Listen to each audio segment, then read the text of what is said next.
नमस्कार। आज हम यहाँ पर सुनने जा रहे हैं मुंशी प्रेमचंद जी की कहानी यही मेरा वतन। आज पूरे 60 वर्ष के बाद मुझे अपने वतन, प्यारे वतन का दर्शन फिर नसीब हुआ। जिस वक्त मैं अपने प्यारे देश से विदा हुआ और किस्मत मुझे पश्चिम की तरफ ले चली, मेरी उठती जवानी थी। मेरी रगों में ताज़ा खून दौड़ता था और सीना उमंगों और बड़े बड़े इरादों से भरा हुआ था। मुझे प्यारे हिंदुस्तान से किसी जालिम की सख्तियों और इंसाफ के ज़बरदस्त हाथों ने अलग नहीं किया था। नहीं, जालिम का जुल्म और कानून की सख्तियाँ मुझसे जो चाहें करा सकती हैं, मगर मेरा वतन मुझसे नहीं छुड़ा सकती। यह मेरे बुलंद इरादे और बड़े बड़े मंसूबे थे जिन्होंने मुझे देश निकाला दिया। मैंने अमेरिका में खूब व्यापार किया, खूब दौलत कमाई और खूब ऐश किए। भाग्य से बीवी भी ऐसी पाई जो अपने रूप में बेजोड़ थी, जिसकी खूबसूरती की चर्चा सारे अमेरिका में फैली हुई थी और जिसके दिल में किसी ऐसे ख्याल की गुंजाइश भी न थी जिसका मुझसे संबंध न हो। मैं उस पर दिलो जान से न्यौछावर था और वह मेरे लिए सब कुछ थी। मेरे 5 बेटे हुए, सुंदर, हष्ट-पुष्ट और नेक, जिन्होंने व्यापार को और भी चमकाया और जिनके भोले, नन्हे बच्चे उस वक्त मेरी गोद में बैठे हुए थे जब मैंने प्यारी मातृभूमि का अंतिम दर्शन करने के लिए कदम उठाया। मैंने बेशुमार दौलत, वफादार बीबी, सपूत बेटे और प्यारे प्यारे जिगर के टुकड़े, ऐसी ऐसी अनमोल नेमतें छोड़ दी, इसलिए कि प्यारी भारत माता का अंतिम दर्शन कर लूं। मैं बहुत बूढ़ा हो गया था, 10 और हूँ तो पूरे 100 बरस का हो जाऊं। और अब अगर मेरे दिल में कोई आरजू बाकी है तो यही कि अपने देश की खाक में मिल जाऊं। यह आरजू कुछ आज ही मेरे मन में पैदा नहीं हुई है, उस वक्त भी थी जबकि मेरी बीवी अपनी मीठी बातों और नाजुक अदाओं से मेरा दिल खुश किया करती थी, जबकि मेरे नौजवान बेटे सवेरे आकर अपने बूढ़े बाप को अदब से सलाम करते थे। उस वक्त भी मेरे जिगर में एक कांटा सा खटकता था और वह कांटा यह था कि मैं यहाँ अपने देश से निर्वासित हूँ। यह देश मेरा नहीं है, मैं इस देश का नहीं हूँ। धन मेरा था, बीवी मेरी थी, लड़के मेरे थे और जायदादें मेरी थी, मगर जाने क्यों मुझे रह रहकर अपनी मातृभूमि के टूटे फूटे झोंपड़े, 4-6 बीघा मौरूसी ज़मीन और बचपन के लंगोटिया यारों की याद सताया करती थी। और अक्सर खुशियों की धूमधाम में भी यह ख्याल चुटकी लिया करता कि काश अपने देश में होता। मगर जिस वक्त बम्बई में जहाज से उतरा और काले कोट पतलून पहने, टूटी फूटी अंग्रेजी बोलते मल्लाह देखे, फिर अंग्रेजी दुकानें, ट्रॉम्बे और मोटर गाड़ियां नजर आई, फिर रबड़ वाले पहियों और मुंह में चुरुट दावे आदमियों से मुठभेड़ हुई, फिर रेल का स्टेशन और रेल पर सवार होकर अपने गांव को चला। प्यारे गांव को जो हरी भरी पहाड़ियों के बीच में आबाद था, तो मेरी आंखों में आंसू भर आए। मैं खूब रोया, क्योंकि यह मेरा प्यारा देश न था। यह वह देश न था जिसके दर्शन की लालसा हमेशा मेरे दिल में लहरें लिया करती थी। यह कोई और देश था। यह अमेरिका था, इंग्लिस्तान था, मगर प्यारा भारत नहीं। रेलगाड़ी जंगलों, पहाड़ों, नदियों और मैदानों को पार करके मेरे प्यारे गांव के पास पहुंची, जो किसी जमाने में फूल पत्तों की बहुतायत और नदी नालों की प्रचुरता में स्वर्ग से होड़ करता था। मैं गाड़ी से उतरा तो मेरा दिल बांसों उछल रहा था। अब अपना प्यारा घर देखूंगा, अपने बचपन के प्यारे साथियों से मिलूंगा। मुझे उस वक्त यह बिल्कुल याद न रहा कि मैं 90 बरस का बूढ़ा आदमी हूँ। ज्यों-ज्यों मैं गांव के पास पहुंचता था, मेरे कदम जल्द जल्द उठते थे और दिल में एक ऐसी खुशी लहरें मार रही थी जिसे बयान नहीं किया जा सकता। हर चीज़ पर आंखें फाड़ फाड़ कर निगाह डालता। आहा, यह वो नाला है जिसमें हम रोज घोड़े नहलाते और खुद गोते लगाते थे, मगर अब इसके दोनों तरफ कांटेदार तारों की चहर दीवारियां खिंची हुई थी और सामने एक बंगला था जिसमें दो तीन अंग्रेज बंदूकें लिए इधर उधर ताक रहे थे। नाले में नहाने या नहलाने की सख्त मनाही थी।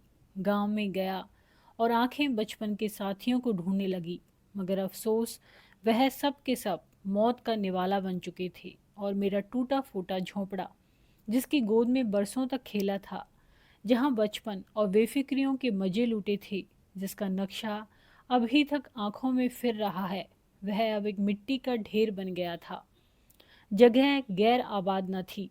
सैकड़ों आदमी चलते फिरते नजर आए जो अदालत और कलेक्ट्री और थाने पुलिस की बातें कर रहे थे।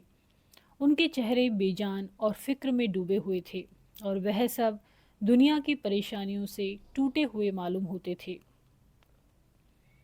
मेरे साथियों के से हष्ट पुष्ट सुंदर गोरे चिट्टे नौजवान कहीं न दिखाई दिए।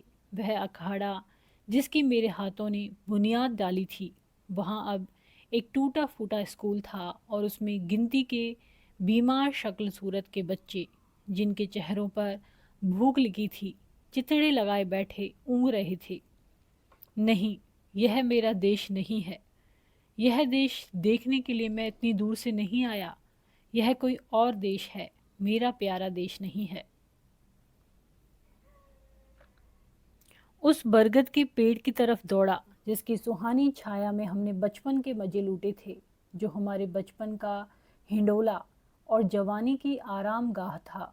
इस प्यारे बरगद को देखते ही रोना सा आने लगा और ऐसी हसरत भरी, तड़पाने वाली और दर्दनाक यादें ताजी हो गई कि घंटों जमीन पर बैठकर रोता रहा।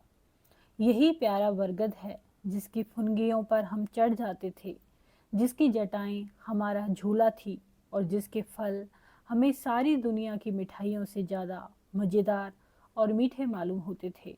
वह मेरे गले में बाहें डालकर खेलने वाले हमजोली, जो कभी रूठते थे कभी मनाते थे, वह कहाँ गए? आह, मैं बेघर बार मुसाफिर क्या अब अकेला हूँ? क्या मेरा कोई साथी नहीं? इस बरगद के पास अब थाना और पेड़ के नीचे एक कुर्सी पर कोई लाल पगड़ी बांधे बैठा हुआ था।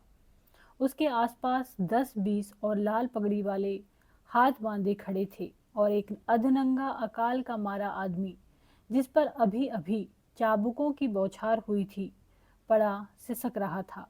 मुझे ख्याल आया, यह मेरा प्यारा देश नहीं है, यह कोई और देश है। यह यूरोप है, अमेरिका है, मगर मेरा प्यारा देश नहीं है, हरगिज नहीं।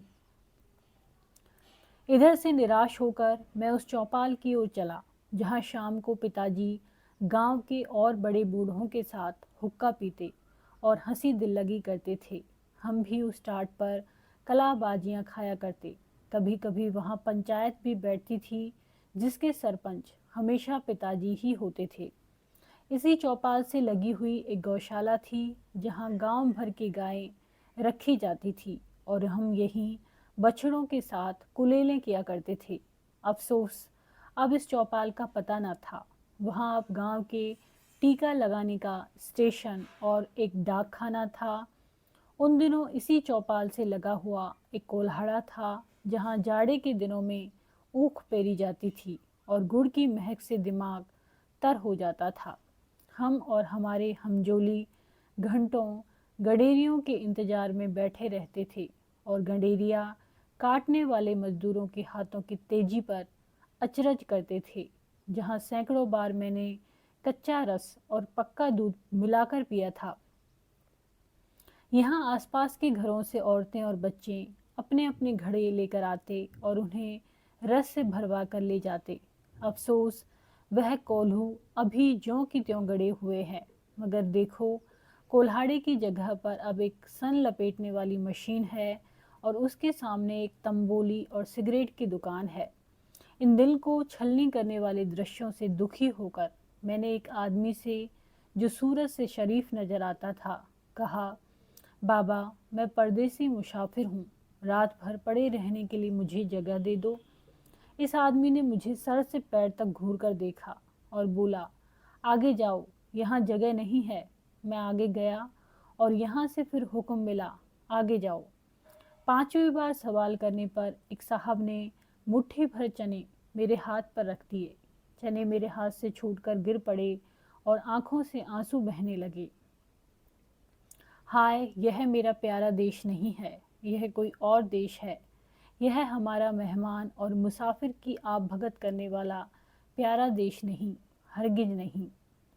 मैंने एक सिगरेट की डिबिया ली और एक सुनसान जगह पर बैठकर बीते दिनों की याद करने लगा कि यकायक मुझे उस धर्मशाला का ख्याल आया जो मेरे परदेश जाते वक्त बन रहा था। मैं उधर की तरफ लपका कि रात किसी तरह वहीं काटूं, मगर अफसोस, हाय अफसोस। धर्मशाला की इमारत ज्यों की त्यों थी, लेकिन उसमें गरीब मुसाफिरों के रहने के लिए जगह न थी। शराब और शराबखोरी, जुआ और बदचलनी का वहाँ अड्डा था। यह हालत देखकर बरबस दिल से एक ठंडी आह निकली। मैं जोर से चीख उठा, नहीं नहीं, और हजार बार नहीं। यह मेरा वतन, मेरा प्यारा देश, मेरा प्यारा भारत नहीं है। यह कोई और देश है, यह यूरोप है, अमेरिका है, मगर भारत हरगिज नहीं। अंधेरी रात थी, गीदड़ और कुत्ते अपने राग अलाप रहे थे। मैं दर्द भरा दिल लिए उसी नाले के किनारे जाकर बैठ गया और सोचने लगा कि अब क्या करूं। क्या फिर अपने प्यारे बच्चों के पास लौट जाऊं और अपनी नामुराद मिट्टी अमेरिका की खाक में मिलाऊं? अब तो मेरा कोई वतन न था। पहले मैं वतन से अलग जरूर था, मगर प्यारे वतन की याद दिल में बनी हुई थी। अब वे वतन हूँ, मेरा कोई वतन नहीं।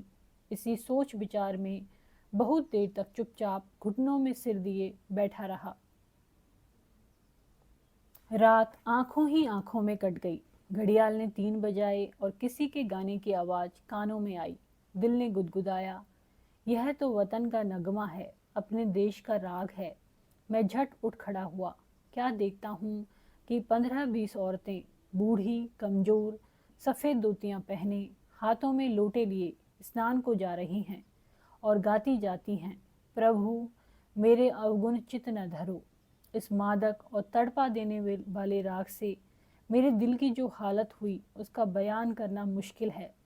मैंने अमेरिका की चंचल से चंचल, हंसमुख से हंसमुख सुंदरियों के आलाप सुनी थी और उनकी जवानों से मोहब्बत और प्यार के बोल सुने थे जो मोहक गीतों से भी ज़्यादा मीठे थे। मैंने प्यारे बच्चों के अधूरे बोलों और तोतली बानी का आनंद उठाया था। मैंने सुरीली चिड़ियों का चहचहाना सुना था, मगर जो लुत्फ, जो मज़ा, जो आनंद मुझे गीत में आया, वह जिंदगी में कभी और हासिल न हुआ था। मैंने खुद गुनगुनाना शुरू किया, प्रभु मेरे अवगुण चित न धरो। तन्मय हो रहा था कि फिर मुझे बहुत से आदमियों की बोलचाल सुनाई पड़ी और कुछ लोग हाथों में पीतल के कमंडल लिए शिव शिव, हर हर हर गंगे गंगे, नारायण नारायण कहते हुए दिखाई दिए। मेरे दिल ने फिर गुदगुदाया, यह तो मेरे देश, प्यारे देश की बातें हैं। मारे खुशी के दिल बाग बाग हो गया। मैं इन आदमियों के साथ हो लिया और 1 2 3 4 5 6 मील पहाड़ी रास्ता पार करने के बाद हम उस नदी के किनारे पहुँचे जिसका नाम पवित्र है, जिसकी लहरों में डुबकी लगाना और जिसकी गोद में मरना हर हिंदू सबसे बड़ा पुण्य समझता है। गंगा मेरे प्यारे गांव से 6-7 मील पर बहती थी और किसी जमाने में सुबह के वक्त घोड़े पर चढ़कर गंगा माता के दर्शन को आया करता था। उनके दर्शन की कामना मेरे दिल में हमेशा थी। यहाँ मैंने हजारों आदमियों को इस सर्द ठिठुरते हुए पानी में डुबकी लगाते देखा।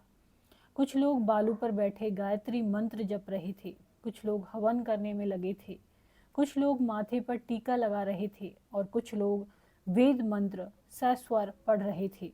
मेरे दिल ने फिर गुदगुदाया और मैं जोर से कह उठा, हाँ हाँ, यही मेरा देश है, यही मेरा प्यारा वतन है, यही मेरा भारत है। और इसी के दर्शन की, इसी की मिट्टी में मिल जाने की आरजू मेरे दिल में थी। मैं खुशी में पागल हो रहा था। मैंने अपना पुराना कोट और पतलून उतार फेंका और जाकर गंगा माता की गोद में गिर पड़ा, जैसे कोई नासमझ भोला भाला बच्चा दिन भर पराए लोगों के साथ रहने के बाद शाम को अपनी प्यारी माँ के गोद में दौड़कर चला आए, उसकी छाती से चिपट जाए। हाँ, अब अपने देश में हूँ, यह मेरा प्यारा वतन है, यह लोग मेरे भाई, गंगा मेरी माता है। मैंने ठीक गंगा जी के किनारे एक छोटी सी झोंपड़ी बनवा ली और अब मुझे सिवाय राम नाम जपने के और कोई काम नहीं।